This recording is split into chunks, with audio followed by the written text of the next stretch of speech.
नमस्कार, मैं हूं जयश्री नागदा और आप देख रहे हैं सीबीसी न्यूज राजस्थान। राजस्थान माध्यमिक शिक्षा बोर्ड ठीक 3 महीने बाद 10वीं व 12वीं की शेष परीक्षाएं 18 जून से वापस शुरू करने जा रहा है। परीक्षाएं शुरू होने में अब 3 दिन ही शेष है।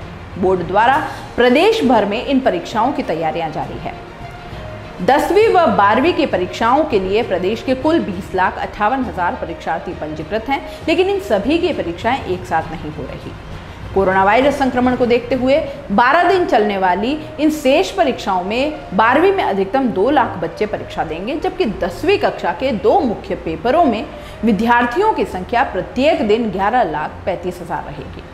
बोर्ड ने वर्ष 2020 की 10वीं व 12वीं की परीक्षाओं की शुरुआत 5 मार्च 2020 को की थी, लेकिन कोरोना वायरस संक्रमण के चलते लागू लॉकडाउन के बाद बोर्ड ने इन परीक्षाओं को बीच में ही 19 मार्च को स्थगित कर दिया।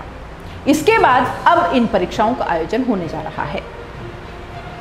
12वीं कला वर्ग में कुल 5,90,923 पंजीकृत हैं, लेकिन अब जो पेपर शेष हैं उनमें भी एक साथ 5 लाख विद्यार्थी प्रविष्ट नहीं होंगे। 12वीं कॉमर्स में ही कुल 36,551 विद्यार्थी पंजीकृत हैं। इनमें भी टाइपिंग के विद्यार्थियों की संख्या और कम है। बोर्ड की 12वीं की परीक्षा के लिए 8,67,274 और वरिष्ठ उपाध्याय परीक्षा के लिए 3,847 परीक्षार्थी पंजीकृत हुए हैं। 12वीं आर्ट्स में 5,90,923, 12वीं कॉमर्स में 36,551 और 12वीं विज्ञान वर्ग में 2,39,800 परीक्षार्थी परीक्षा में प्रविष्ट होंगे। 10वीं की परीक्षा के लिए कुल 11,35,747, प्रवेशिका परीक्षा के लिए 6,972 और व्यावसायिक परीक्षा के लिए 4,02,990 परीक्षार्थी पंजीकृत किए गए हैं। बोर्ड को कोरोना संक्रमण काल में कक्षा 10वीं की शेष परीक्षाएं आयोजित कराना बड़ी चुनौती रहेगी, कारण कि 10वीं के 2 बड़े पेपर गणित और सामाजिक विज्ञान शेष हैं। दोनों में ही 10वीं में पंजीकृत सभी 11,35,000 विद्यार्थियों को बैठना है। सामाजिक विज्ञान का पेपर 29 को और गणित का पेपर 30 जून को होगा।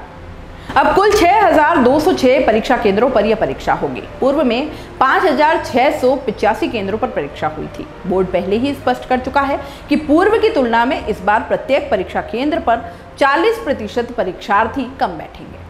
बोर्ड ने कोरोना संक्रमण को देखते हुए जो टाइम टेबल तैयार किया है उसमें इस बात का विशेष ध्यान भी रखा गया है कि सभी परीक्षार्थियों की परीक्षा एक साथ आयोजित न हो।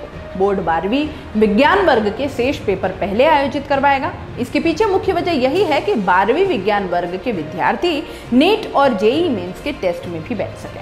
12वीं विज्ञान वर्ग के 2 पेपर शेष हैं और इनमें प्रत्येक में करीब 1 लाख विद्यार्थियों के प्रविष्ट होने के आसार हैं। बोर्ड रिपोर्ट के अनुसार 12वीं विज्ञान वर्ग में कुल 2,39,800 परीक्षार्थी परीक्षा पंजीकृत हैं। सीबीसी न्यूज राजस्थान की यह खबर आपको कैसी लगी, नीचे कमेंट करके जरूर बताएं। अगर आप YouTube पर देख रहे हैं तो सीबीसी न्यूज का चैनल सब्सक्राइब करिए, पास में दिख रहे बेल आइकन को भी दबाइए, ताकि जब भी हम आपके लिए कोई खबर, कोई जानकारी लेकर आए तो सबसे पहले आपके पास नोटिफिकेशन पहुंचे। अगर आप फेसबुक पर देख रहे हैं तो सीबीसी न्यूज का पेज लाइक करिए। अगर आप इंस्टाग्राम पर देख रहे हैं तो आप हमें फॉलो कर सकते हैं।